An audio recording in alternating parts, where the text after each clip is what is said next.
Sungguh istimewa pasangan Amin, Anies Caimin. Bukan hanya pasangan Amin, tapi kalian semua, para pendukung dan relawan Anies Caimin, juga sangat istimewa. Karena kita semua telah bersatu dan menyebar kepanikan kepada kubu Prabowo dan juga Ganjar. Tanda kepanikan mereka sangat jelas, karena sekarang ramai diperbincangkan wacana untuk memasangkan Prabowo dengan Ganjar sebagai capres-cawapres. Sehingga mungkin nanti akhirnya hanya akan ada dua paslon, sehingga mungkin akhirnya Pilpres hanya akan berlangsung satu putaran saja. Dan hebatnya, tidak ada satupun, baik dari pihak Prabowo ataupun Ganjar, yang menepis, apalagi keberatan dengan usulan ini. Bahkan kedua belah pihak menyambut dengan gembira. Padahal hasil survei selama ini selalu menempatkan Prabowo dan Ganjar di posisi 1 atau 2, jauh melampaui Anies Baswedan. Jadi artinya perlahan tapi pasti Prabowo maupun Ganjar mengakui bahwa pasangan Amin berpeluang sangat besar untuk memenangkan kontestasi Pilpres 2024 mendatang. Sehingga mereka pun mau tidak mau harus mempertimbangkan opsi untuk bersatu. Jika Anies Baswedan sudah nyaman dan percaya diri berdampingan dengan Caimin, maka sekarang Prabowo dan Ganjar terlihat minder, tidak percaya diri dalam menentukan siapa cawapres yang bisa menandingi pasangan Anies Caimin. Munculnya wacana bersatunya Prabowo Ganjar semakin membuktikan bahwa mereka berdua tidak lebih dari sekedar keberlanjutan dari Jokowi. Bahkan menurut gue sangat masuk akal jika dibalik wacana Prabowo Ganjar ini adalah hasil orkestrasi seorang Jokowi, sehingga jika diterjemahkan ke dalam rumus matematika maka akan menjadi Prabowo plus Ganjar sama dengan 3 kali periode Jokowi. Apakah ini artinya Prabowo dan Ganjar akan bersatu berkeliling Nusantara sambil meneriakan solid, solid, solid?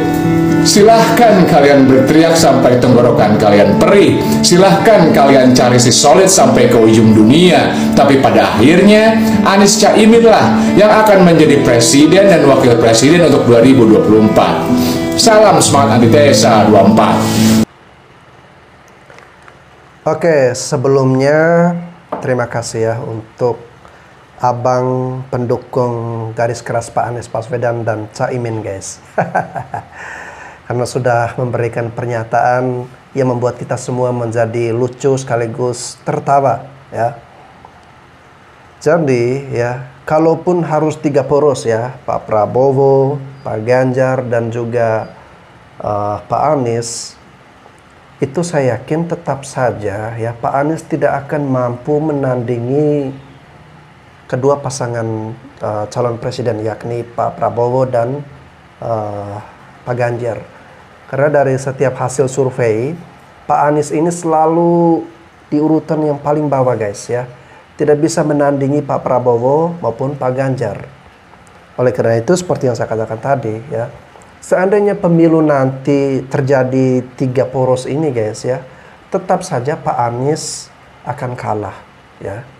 Jadi kalau misalnya abang mendengarkan isu bahwa Pak Ganjar mau dipasangkan dengan Pak Prabowo ya, itu bukan tujuan untuk melawan Pak Anies ya. Ya bisa jadi kedua figur, ya bisa jadi kedua kubu ini ya, mereka ingin menyatukan kekuatan untuk membangun Indonesia yang lebih baik lagi, untuk lebih menyatukan bangsa Indonesia ini ya, bersatu padu dengan masyarakat, untuk bisa terus melanjutkan semua program-program dari Pak Jokowi dan membangun bangsa dan negara dengan segenap kekuatan dan energi yang ada. Ini berarti kedua kubu atau kedua capres ini mereka memikirkan masa depan bangsa dan negara ya. Bukan berarti mereka takut dengan kekuatan Pak Anies dan Caimin ya. Anies dan Caimin ini mau 2 poros ataupun 3 poros ya, saya yakin Anies Caimin tidak akan mampu menandingi perolehan suara yang akan didapatkan oleh Pak Ganjar ataupun Pak Prabowo nanti ya. Oke, jangan baper ya untuk pendukung-pendukung dari Pak Anies ya. Kita sikapi pesta demokrasi kita ya di tahun 2024 ini dengan adu argumentasi ya, adu gagasan ya. Silakan, kalian pasti punya opini yang berbeda. Oke, kita lanjutkan dengarkan pernyataan dari netizen yang lain guys. Berikut ini. Pasukan bazarnya Anies ini kalau dibilang hebat, iya bener, emang mereka hebat. Tapi hebat ngefitnah. Video Ganjar waktu ngejelasin tentang lulusan terbaik jadi MC, di spin jadi ngerendahin profesinya MC atau jurnalis.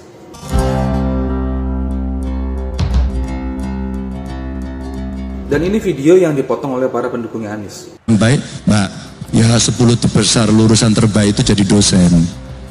Oke. Ya, masa jadi MC? Siapa Mas MC? Saya jurnalis bukan MC. Bukan ya, jurnalis lah kalau gitu. Dan jurnalis profesi yang membanggakan, Mas. Nah, narasi yang dibangun pendukungnya Anies ini beda sama inti pesannya Ganjar. Inti pesan moralnya atau dagingnya malah diumpetin. Nih asli dagingnya. Iya, maksud saya kalau Mbak lulusan 10 terbaik, kalau kemudian lulusan terbaik kan sebuah harapan bahwa dia kembali ke kampus dan kemudian mengajarkan ilmunya. Itu aja sebenarnya. Pesan moral yang mau disampaikan Ganjar adalah orang itu kalau punya ilmu jangan pelit untuk ngebagiin ilmunya ke generasi yang muda. Kalau lu jago MC atau pakar jurnalis kan gak ada salahnya ngajar jadi dosen. Apalagi lu adalah salah satu dari 10 besar lulusan terbaik. Bagiin kek ilmunya lu ke generasi berikutnya biar sama-sama pinter. Sama artiannya kayak orang di kampung yang dalam tanda kutip itu kebanyakan agak minus pendidikannya, terus datang ke kota untuk belajar. Dan pas udah jadi lulusan terbaik, kenapa dia nggak balik lagi ke kampungnya, terus ngebagiin ilmunya di sana? Bisa juga jadi ahli pertanian di sana. Bisa juga dengan ngajarin teknik baru dalam dunia pertanian. Biar petani Indonesia makin maju. Hasil pertanian semakin melimpah juga ntar kan. Atau bikin penyuluhan kayak buat para petani di kampung. Gimana caranya menyiasati tengkulak. Bantu petani di kampung untuk memberantas para mafia pangan di sana. Dan masih banyak lagi yang bisa dilakuin dengan ilmu dan koneksinya. Nah, lebih bermanfaat untuk banyak orang kan. Sebenarnya tuh sesederhana itu aja pikirannya Ganjar, tapi digoreng kemana-mana sama para pendukungnya Anies. Ini para pendukungnya Anies boleh ngebenci Ganjar, tapi bukan fitnah. Gue udah pernah bilang, kampanye itu ada 3 sektor. Yang pertama, kampanye positif, yang isinya ceritain fakta-fakta hal positif tentang jagoannya. Yang kedua itu kampanye negatif, yang isinya itu menceritakan fakta-fakta hal negatif tentang lawan politiknya. Yang nggak boleh itu yang ketiga, yaitu kampanye hitam atau black campaign, hoax, fitnah, dan lain-lainnya. Nah, yang dilakuin para pendukungnya Anies ini adalah ngefitnah, masuknya black campaign. Aniesnya tukang ngibul, pendukungnya tukang fitnah. Mau jadi apa negara ini kalau sampai mereka berkuasa? Apa lo? Buset dah. Keras banget. Pak Aniesnya tukang ngibul, pendukungnya tukang fitnah. Apa yang dilakukan influencer dan YouTuber hardline PDIP, Alifur Rahman dan kawan-kawannya sungguh memalukan. Dia menyebarkan kabar bohong bahwa Prabowo mencekik dan menampar seorang wakil menteri yang dianggapnya tidak becus bekerja.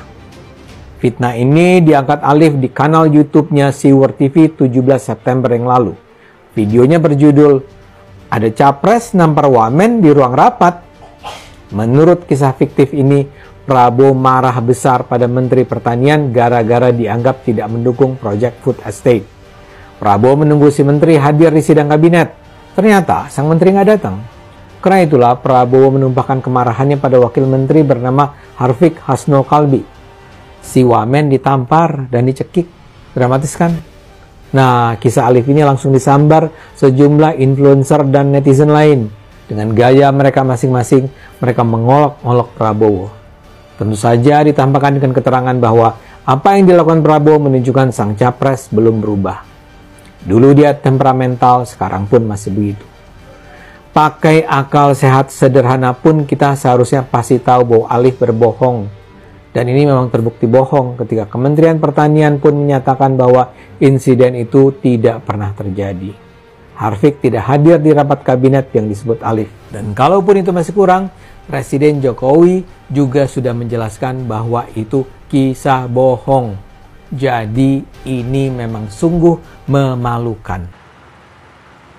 Oke guys ya, semakin seru pertarungan Pilpres di tahun 2024 mendatang guys ya. Karena ada kubu dari Pak Prabowo yang menyerang kubu dari Pak Ganjar, lalu kemudian kubu Ganjar menyerang kubu Pak Anies menyerang kubu Prabowo dan kubu Pak Ganjar. Jadi pusing juga ya. Ibaratnya perang segitiga nih guys. Oke, kita nikmatin aja guys. Kita lihat lagi komentar yang lain dari Mbak Novi Bule berikut ini. Salam NKRI. Saya amati memasuki tahun politik saat ini situasi dan kondisi semakin memanas, terutama di antara para pendukung.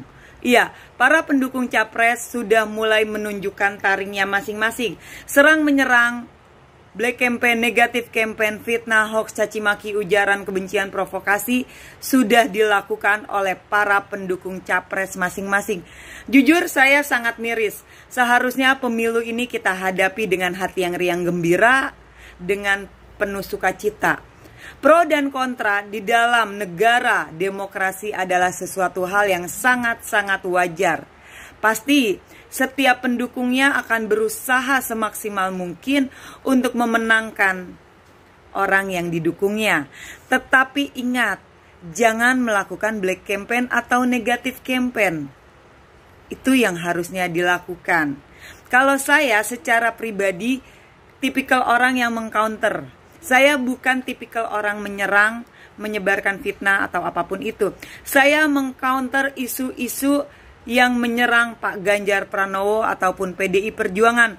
Contoh seperti beberapa bulan yang lalu, ada dari pendukungnya Prabowo Subianto, dia seorang perempuan yang menarasikan bahwa garis hitam putih itu adalah sesuatu hal yang negatif. Maka sebagai pendukung dari Ganjar Pranowo, saya harus mengcounter isu tersebut. Karena apa yang disampaikan oleh perempuan tersebut adalah sesuatu yang tidak benar. Dia hanya menyampaikan suatu narasi, ingin membentuk suatu penggiringan opini. Dia tidak bicara berdasarkan data dan fakta, kenyataan.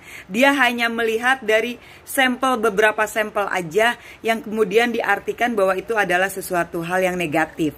Itu contohnya. Saya sih miris ya.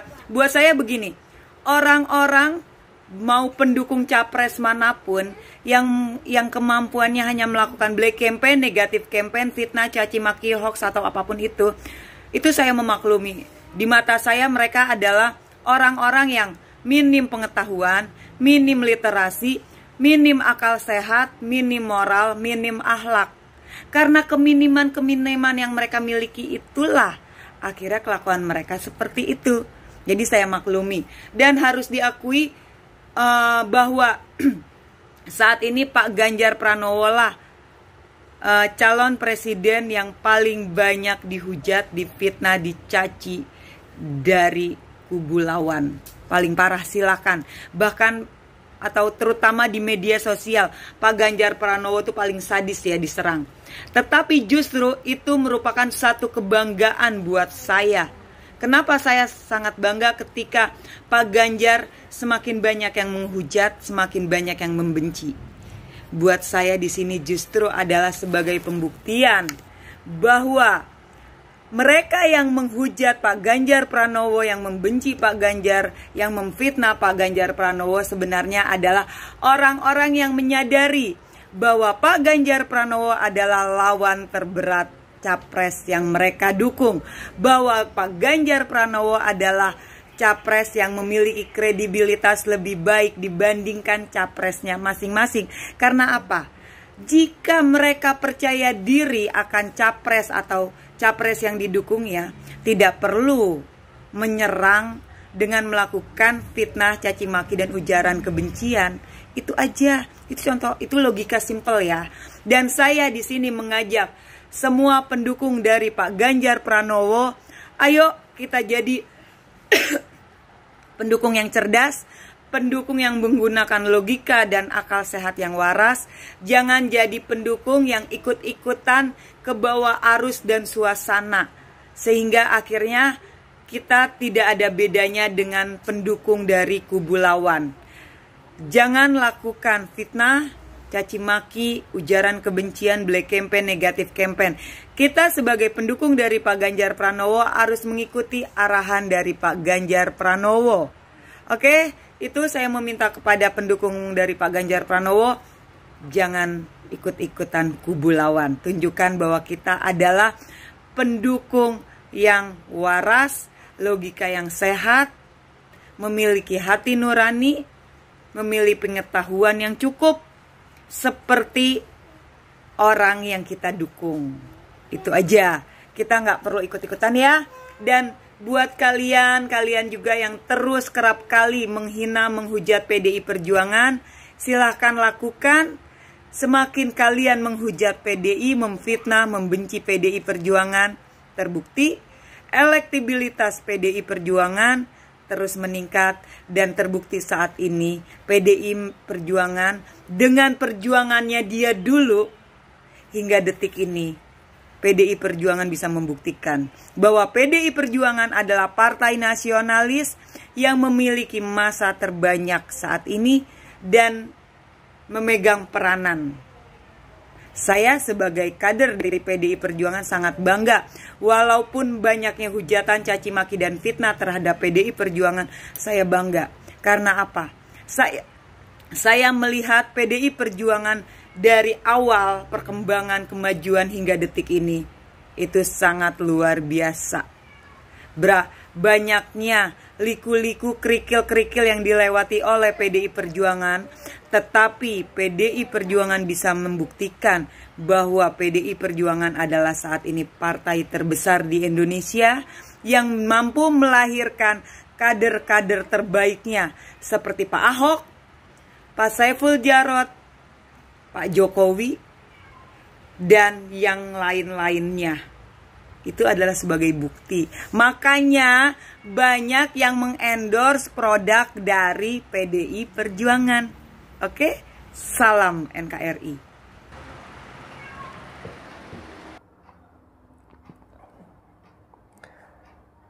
Oke guys, saya sependapat ya dengan apa yang disampaikan oleh Mbak Novi.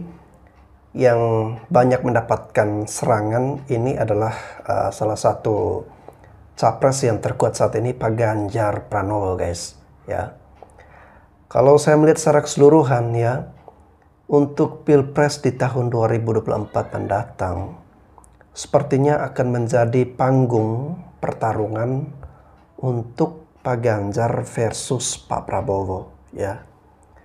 Dan kalau untuk Pak Anies ini menurut saya ya hanya sebagai apa ya, kalau dalam pertandingan sepak bola istilahnya sebagai juru kunci ya, sebagai juru kunci. Dan kalau untuk dalam dunia tinju guys ya, kelas beratnya itu adalah Pak Prabowo melawan Pak Ganjar ya. Kalau Pak Anies ini kelas ringan ya. Silakan. Langsung ya Mbak Nana. Silakan langsung. Terima kasih Mbak Nana atas waktunya. Selamat sore Pak Anies. Salam sehat selalu dan selamat datang kembali ke kampus biru, kampus kita bersama. Pak Anies, partai-partai politik yang mencalonkan Pak Anies ini kan memilih nama Koalisi Perubahan. Jadi tentunya nama ini merupakan fondasi utama dari berbagai program yang nanti akan diusung oleh Pak Anies, bagaimana beberapa tadi sudah disampaikan. Nah pertanyaan saya, ini sejauh mana sebenarnya perubahan ini akan Pak Anies implementasikan? Apakah perubahan total begitu? Perubahan mayor atau minor? Kalau dalam ujian skripsi ini revisinya revisi minor, revisi mayor atau ujian ulang gitu Pak Anies. Nah mungkin mohon itu bisa diberikan respon dulu secara gambaran besar, apa kira-kira visi perubahan itu yang kemudian akan diimplementasikan oleh Pak Anies, apalagi jika dibandingkan dengan berbagai program yang sekarang ini sudah diselenggarakan oleh pemerintah. Baik, silakan Mas Anies. Nanti kalau ada waktu saya akan kasih kesempatan untuk follow up, tapi tergantung waktunya ya Pak. Silakan dijawab dulu Mas Anies. Ya. Pertama, gagasan perubahan itu Pak, mungkin berbeda dengan skripsi. Kalau skripsi barangnya udah jadi Pak kemarin. Jadi kalau kita kotak-atik itu barang. Kalau ini adalah kita bicara Indonesia ke depan, produk berikutnya. Apa yang sudah dikerjakan sampai dengan sekarang, itu dimulainya bukan 2014, bukan dimulai 2019, bukan dimulai 2009. Ini dikerjakan 1945. Jadi kita ini sebagai bangsa memutuskan kami merdeka untuk meraih keadilan sosial. Itu dikatakan tahun 45. Tiap 5 tahun kita berhenti sejenak. Untuk apa? Kalibrasi. Apakah kita masih menuju kepada tujuan kita? Tiap 5 tahun kita berhenti. Dan disitulah kita 2024 akan berada.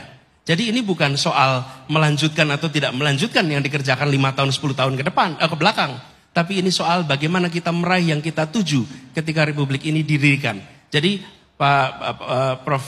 Made, yang menjadi gagasan dari kita tentang perubahan adalah memasukkan unsur keadilan di dalam kebijakan-kebijakan yang dibuat. Kebijakan rekrutmen mahasiswa baru, sudahkah mencerminkan prinsip keadilan? Sudahkah siapa saja berhak mendapatkan kesempatan yang sama? Itu pertanyaan sederhana. Kalau belum, koreksi. Pembangunan infrastruktur, sudahkah pembangunan infrastruktur memberikan manfaat yang setara bagi semua? Saya contoh konkret, banyak yang bertanya tentang jalan tol. Pertanyaan yang muncul tentang jalan tol, coba saya beri ilustrasi. Jalan tol yang sekarang dibangun, lebarnya mungkin 80 meter. Dia membebaskan tanah rakyat, tanahnya dibeli. Lalu kemudian rakyatnya pindah.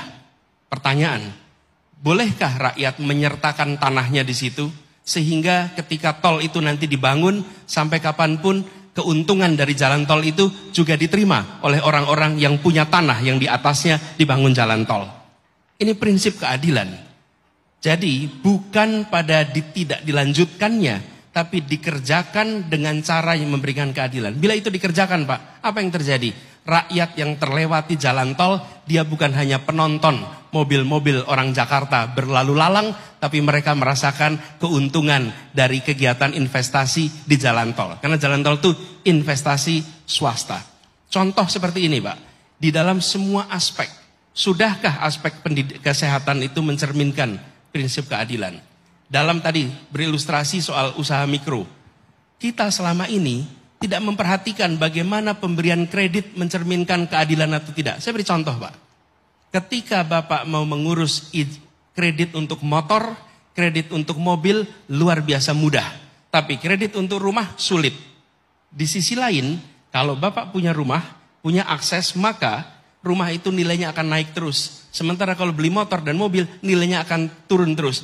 Apakah negara akan membiarkan praktek-praktek fasilitas-fasilitas yang tidak setara? Jadi nanti perubahan yang akan dirasakan adalah di semua aspek kebijakan, di situ ada unsur keadilan yang harus dihadirkan. Itu yang direncanakan mulai 24 ke depan. Jadi bukan mengubah yang sekarang sudah ada, tapi bukan mengubah dalam artian membatalkan, tapi justru memperkaya dan membuat perubahan itu dirasakan oleh semua rakyat di Indonesia. Begitu Pak, makasih. Oke, Pak Mada. Oke, setelah mendengarkan jawaban dari Pak Anies ya, saya menyimpulkan berarti Pak Anies melanjutkan. Kalau memang Anda ingin perubahan, berarti Anda ingin menciptakan sesuatu ya yang memang belum ada atau belum terpikirkan dari sebelum-sebelumnya, lalu kemudian Anda menghadirkan itu.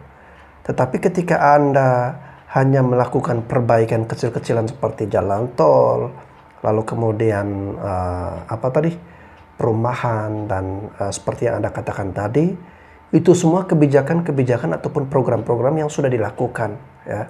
Dia hanya mencari atau berputar-putar pada program-program yang sudah ada, kemudian melanjutkan program-program tersebut. Sedangkan kalau kita kembali ke pertanyaan dari si profesor atau bapak tadi ya, dia menanyakan implementasi perubahan nanti itu seperti apa. Jawaban-jawaban Pak Anies ini kita tidak mendengarkan ada perubahan yang signifikan ya.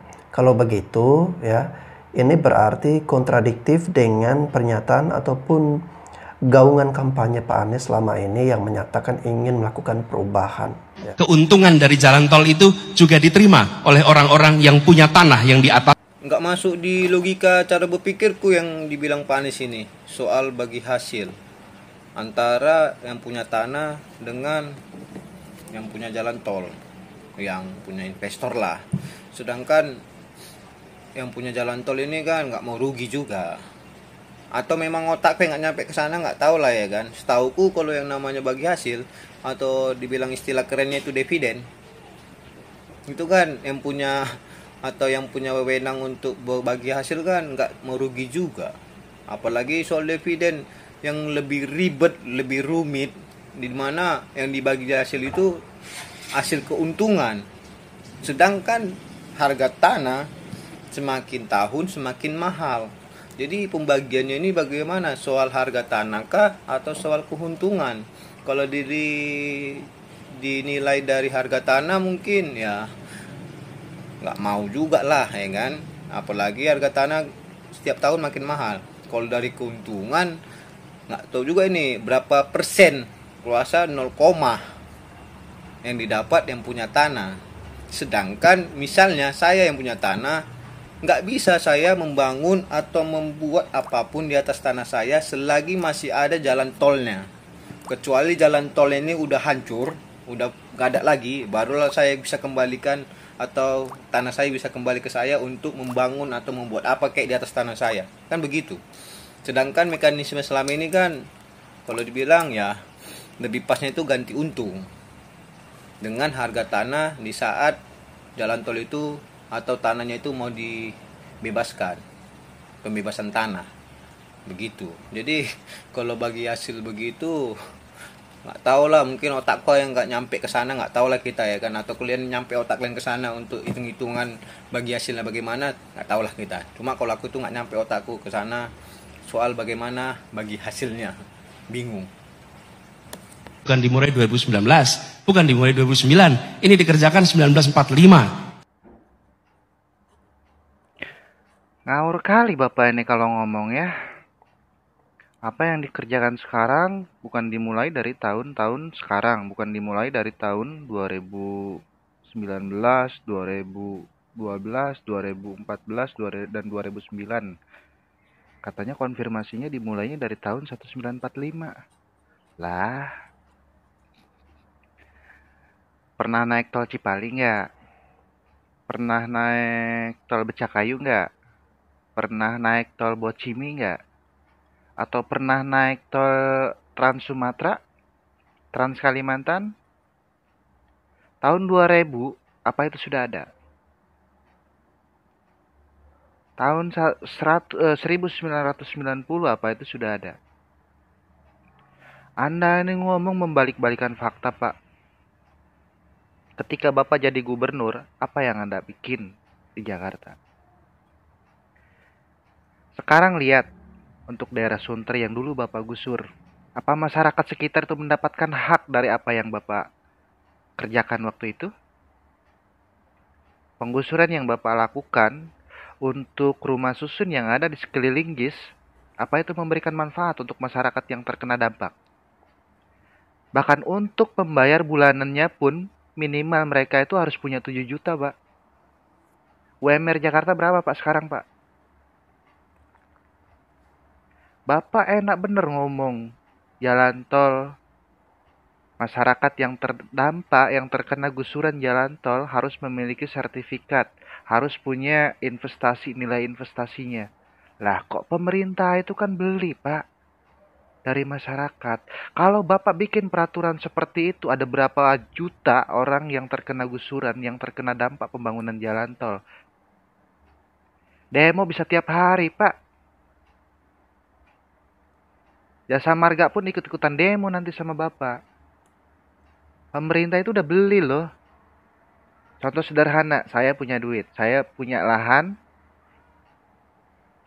terus saya bikin suatu tempat usaha. Nah, terus tiba-tiba orang yang punya lahan itu mengklaim, menginginkan hasil dari apa yang saya dapatkan. Bapak ini gimana? Sekarang kalau misalnya itu kembali ke Bapak, apa Bapak ikhlas memberikan hasil yang Bapak dapatkan dari Bapak yang Bapak kerjakan?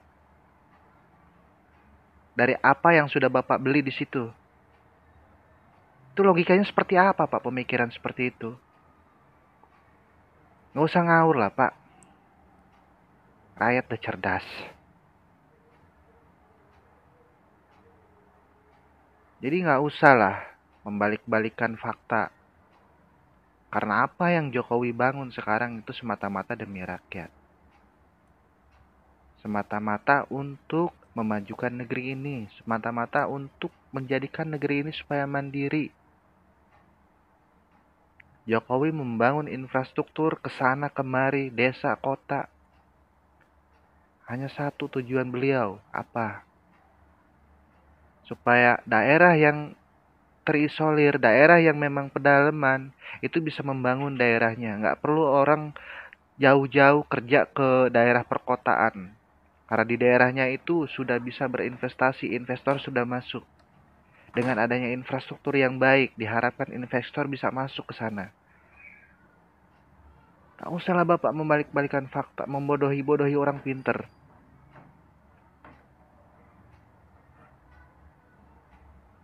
Saya bukan siapa-siapa Pak. Tapi denger Bapak ngomong kayak gini, asli saya gemes Pak. Karena Bapak ngomongnya terlalu membalikan fakta. Dengan apa yang Bapak kerjakan waktu di DKI. Hasil yang Bapak kerjakan apa di DKI? Manfaat untuk warga DKI apa? Bapak boleh tanyalah ke masyarakat yang terkena dampak gusuran waktu zaman Bapak jadi gubernur di DKI. Itu di daerah Sunter kan? Jadi paham maksud saya Pak. Salah satu cara untuk ngancurin suatu negara adalah dengan merusak sejarahnya. Dan botol kecap satu ini lagi yang selalu bikin kacau dengan bacotannya yang gak karuan. Jangan pernah lupakan bahwa sempat Indonesia itu, Republik Indonesia menjadi bagian kecil dari sebuah Republik Indonesia Serikat. Republik Indonesia hanya bagian kecil. Republik Indonesia presidennya Soekarno, Republik Indonesia Serikat presidennya Mr. Asad. Ini fakta sejarah. Lu baca sejarah dari mana? Sejak kapan Mr. Asad itu jadi presiden Republik Indonesia Serikat? Yang benar itu, Bung Karno adalah presiden Republik Indonesia Serikat, sedangkan Mr. Asad cuma jadi pemangku jabatan presiden Republik Indonesia dan berkedudukan di Yogyakarta. Atau kalau dalam bahasa yang kita kenal sekarang adalah PJ. Tahu PJ kan? Kayak Pak Heru Budi. Dia adalah PJ Gubernur DKI Jakarta. Nah, itulah yang dimaksud dengan pemangku jabatan. Terus kenapa nama Mr. Asad nggak masuk dalam urutan nama Presiden Republik Indonesia? Ya karena waktu itu wilayahnya Mr. Asad yang disebut negara Republik Indonesia itu adalah satu dari 7 negara bagian dari Republik Indonesia Serikat yang disingkat RIS. Ya nggak jauh beda dengan Amerika Serikat. Isinya Amerika kan kumpulan dari berbagai negara bagian. Terus digabung jadi serikat atau Amerika Serikat. Nah, Indonesia dulu itu kayak gitu. Jadi jangan dibalik seolah Mr. Asad itu adalah presiden serikat dan Bung Karnonya jadi presiden negara bagian. Itu ngaco dan bikin kacau sejarah Indonesia. Inilah maksud dari kalimat yang sering gua posting di sosial media. Kalau lu nggak bisa bantu negara ini, minimal jangan nyusahin. Nah, yang dilakuin Anies itulah yang disebut nyusahin negara. Ngancurin Indonesia dengan merusak sejarahnya. Dan yang repot ya negara Indonesia.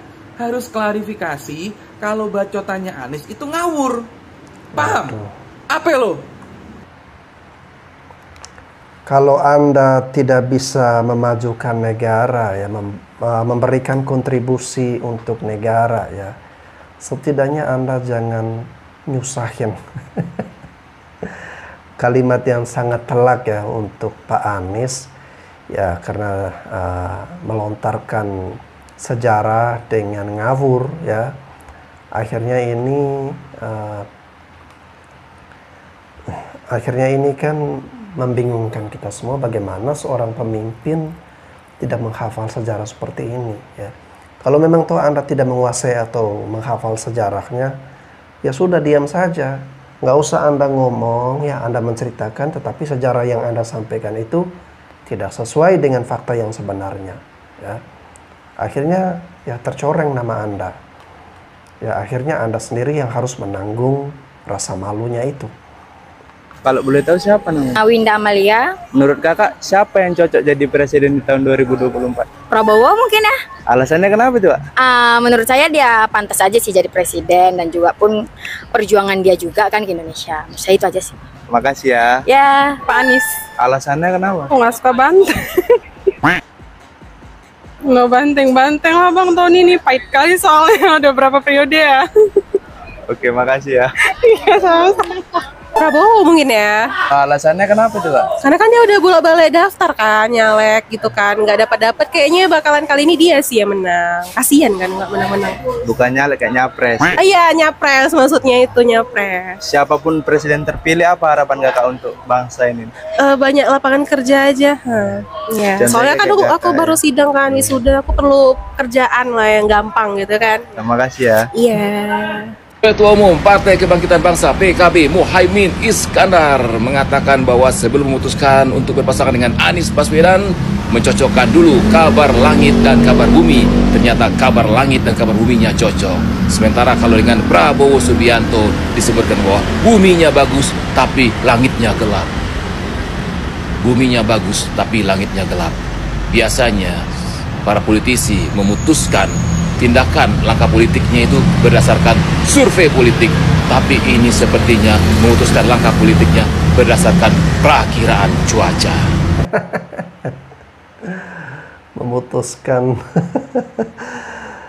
memutuskan keputusan politik berdasarkan perkiraan cuaca.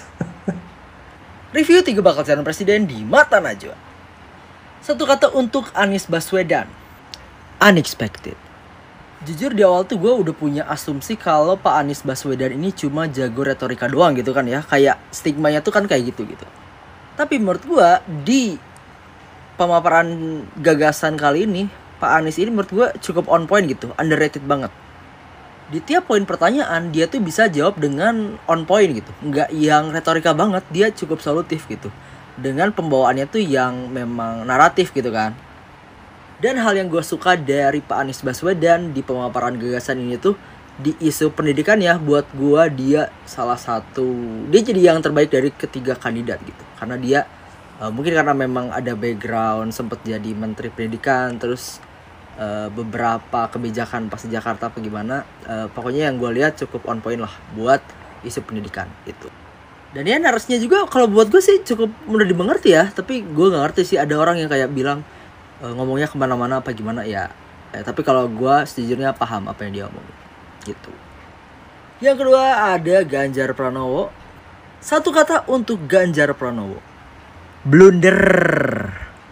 Jujur gue sayang banget sama blundernya Ganjar ini ya, karena gue lihat dari ketiga calon presiden, Ganjar ini yang PPT-nya paling bagus gitu ya, datanya bener-bener oke lah gue lihat ya.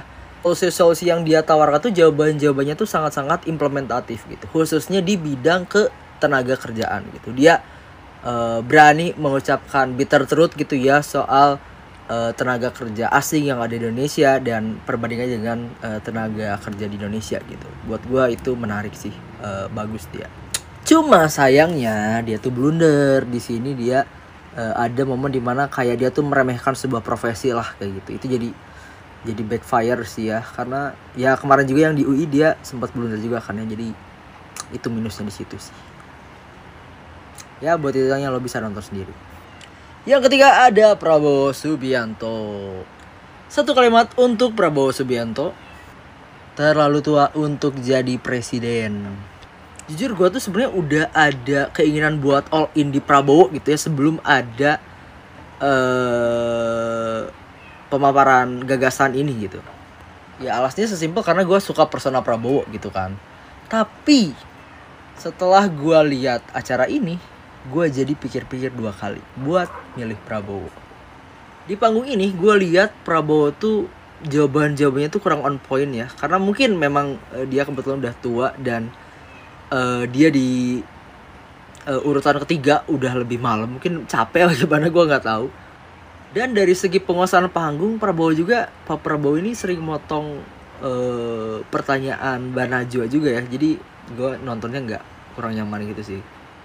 Dan gue yakin sih kalau ada yang orang memilih Prabowo itu pasti karena memang suka sama personanya aja gitu kan. Dia udah ada perubahan, kayak di sini ada joget-joget lagi juga gitu. Mungkin karena personanya aja gitu.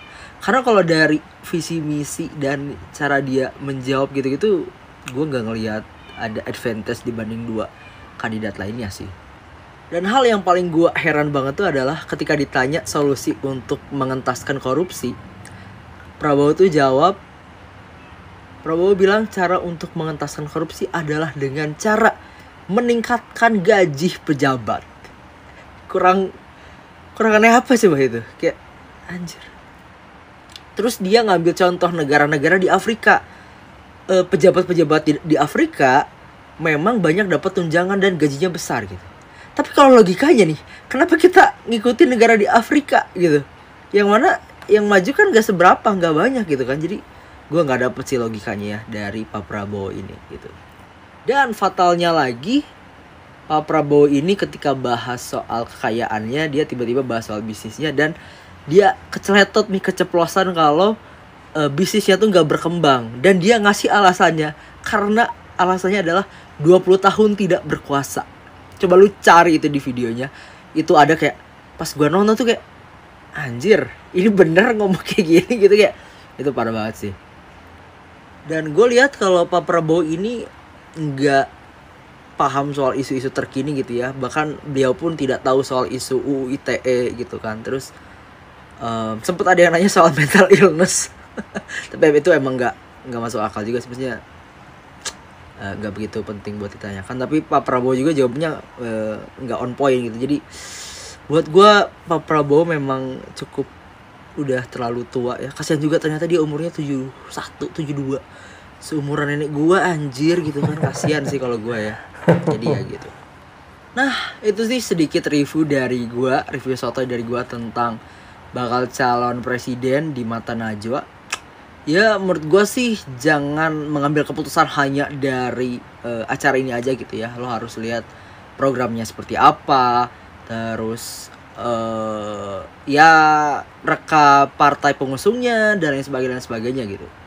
Ya intinya menurut gue masih, kan pemilu masih lama ya, jadi masih ada kemungkinan ada yang lain blunder, terus ada ya program yang lebih oke buat narik suara dan lain sebagainya. Jadi ini bukan opini mutlak gue ya, gue hanya membahas di acara mata najwanya itu aja gitu. Nah tapi kalau menurut lo gimana? Buat lo yang udah nonton, menurut lo gimana? Mana yang lebih oke menurut lo? Apakah Pak Anies atau Pak Ganjar atau Pak Prabowo? Apa plus minusnya menurut lo? Tulis di kolom komentar. Oke Bang, terima kasih untuk pemaparan yang luar biasa. Kalau Abang bertanya mana yang lebih oke, jelas menurut saya yang lebih oke adalah Pak Ganjar Pranowo ya. Hanya saya perlu merevisi ucapan Anda yang menyatakan satu kata untuk Pak Ganjar blunder ya. Karena yang saya saksikan di acara Mata Najwa kemarin ya, tidak ada kata-kata ataupun jawaban Pak Ganjar yang blunder ya. Semuanya tepat ya, berisi, hanya saja ada video-video yang sengaja dipotong, tidak menampilkan secara keseluruhan. Seakan-akan ini menggiring opini bahwa Pak Ganjar merendahkan profesi tertentu. Padahal tidak ada ucapan Pak Ganjar yang merendahkan profesi seperti itu ya. Kalau kita memaknai dengan penjelasan Pak Ganjar yang berikutnya, kita dapat memahami, oh ternyata Pak Ganjar ingin mengatakan atau memberikan nasihat yang seperti itu ya. Lalu yang berikutnya, kalau soal Pak Prabowo memang benar seperti Abang katakan, beliau ini sudah umur ya, sudah tua. Dan kita sudah pernah dipimpin oleh Presiden Jokowi, presiden yang sangat energik ya. Dalam satu hari bisa ada di 3 provinsi yang berbeda. Kita menginginkan presiden yang punya stamina yang kuat, yang bugar ya, yang masih muda, mengerti dengan soal dunia digitalisasi, dunia anak muda. Dan itu menurut saya ya, kalau di Pak Prabowo ini mungkin agak berkurang. Kan kalau Pak Anies ya, dia memang pandai, jago sekali untuk soal presentasi, merangkai kata-kata, ya. Tetapi kita sudah melihat selama beliau menjadi pemimpin DKI Jakarta, memang seperti itu, pandai merangkai kata-kata, tetapi tidak mengerti atau tidak tahu kerja, ya. Kita mengharapkan atau menginginkan pemimpin yang bisa kerja, ya, dan kalau bekerja bukan asal-asalan, ya, tetapi bekerja yang benar-benar tepat sasaran, efektif, dan bisa mengatasi segala permasalahan atau solusi. Nggak mampu jawabin, kasihan banget ya. Nggak ada yang motong video. Assalamualaikum, Erni alias Daeng Andi 6. Nah, begini ya. Apa sih yang dipertanyakan Ganjar nggak bisa jawab? Semua ada kasus pun dia bisa menjawab. Itulah gentlenya Ganjar. Bedalah sama sampean ya. Nah sekarang gini, kalau Anda bilang otaknya Ganjar nggak punya, kemudian pendukungnya nggak punya, bagaimana dengan Anda? Ya, setiap kali Anda membalas komentar orang, kunyak-kunyukin orang, satu etika aja nggak punya, bagaimana dengan ketangkasan berpikir seperti Bapak Ganjar? Seolah-olah Ganjar di matamu itu sampah, ya kan? Nah, begini, kalau Erni alias Daeng Andi 6 menyebutkan yang namanya Ganjar itu tidak punya otak, tidak bisa menjawab. Pertanyaan seperti apa yang nggak bisa dijawab oleh Pak Ganjar? Saya rasa lebih juniusan Pak Ganjar deh daripada sampean, ya kan? Cerdaslah dikit, ya. Bermedia sosial ini seakan-akan Anda itu ya pengen dianggap orang itu junius, pengetahuannya luar biasa dan sebagainya, sehingga Anda mengatakan bahwa otaknya Ganjar dengan pendukungnya sama saja, gak bisa apa-apa. Pak Ganjar orang yang aktif, baik itu di lembaga apapun ya. Pada saat beliau masih kuliah, beliau aktif. Kenapa dia bisa lulus? Karena junius. Sementara Anda? Kedua, Pak Ganjar bisa dipilih orang bermain di partai karena beliau bisa menjawab. Bisa otaknya junius, profesional. Tidak seperti Anda. Nah jadi perkataan-perkataan sama orang ya, terutama ya Erni ya, sampean ya, busana Anda itu tidak mencerminkan seorang yang istilahnya alim. Ya kenapa? Tidak sesuai. Setiap kalian menjawab orang, kunyak-kunyukin orang, kuntilanak orang, babi-babiin orang, setan-setanin orang, iblis-iblisin orang. Sementara Anda itu fungsinya apa di negara ini? Apakah Anda lebih sempurna dari orang-orang yang Anda katain? Pakai bismillah, ngucapinnya ya, kunyak-kunyukin orang. Ya kan? Etika Anda itu di mana? Apakah orang tua Anda mengajarkan Anda ya dalam bentuk seperti ini? Apakah Anda membina anak-anak Anda atau dibina oleh orang tua Anda dalam keadaan begini, kunyak-kunyukin orang, sementara sampai yang dikasarin orang nggak mau, dikata-katain orang nggak mau. Pada dasarnya kenyataan perpolitikan Anda itu baru muncul, baru segini, tau nggak? Makanya saya bilang, perluasanlah wawasan, ilmu pengetahuan, ketimbang hidung. Itu benar, bro. Ya, jangan sampai sampean itu istilahnya dibully. Ambillah berdasarkan fakta dan datanya, itu ya. Kemudian tunah sejarah, sok tahu sejarah. Tentang komunis lah, Tionghoa lah, bentur-benturkan. Aduh ya Allah, ya. Simaklah konten-konten saya semua, ya, agar Anda itu mendapatkan kecerdasan sedikit. Oke, jangan mengambil data-data yang di blogspot atau yang ada di Google orang-orang yang sengaja membuat Google itu menyesatkan. pemberitaan zong, ya. Nah, sekarang goreng dong tentang kasus Rempang. Bisa Anda akan menjelaskan? Nah, kenapa orang-orang ribut mengenai kasus Rempang? Apakah ada orang-orang elit politik bermain di proyek Rempang? Pasti ada. Saya bisikin, apakah Yusuf Kala tidak punya juga kaki tangannya proyek yang di Rempang? Belum ada yang tahu loh. Belum ada orang yang mengangkat suara seperti saya. Apakah Yusuf Kala dan kawan-kawan tidak memiliki proyek melalui nama seseorang yang ada di IKN ataupun ada di Pulau Rempang? Mari berpikir yang cerdas. Ya, salam waras, salam cerdas ya Ernie. Selamat pagi. Untuk semua universitas negeri dan sekolah. Assalamualaikum warahmatullahi wabarakatuh. Terkhusus buat calon presiden dari Partai Gerindra, Pak Prabowo Subianto. Anda bilang apa? Terkhusus buat untuk universitas negeri, sekolah negeri, tidak dipungut bayaran oleh siswa-siswanya. Maksudnya apa gitu loh? Kata-katanya itu bulat dan tidak jelas gitu loh. Sudahlah Pak, panjenengan sudah uldur, sudah tua, usia panjenengan sudah 67 lebih kalau nggak salah ya.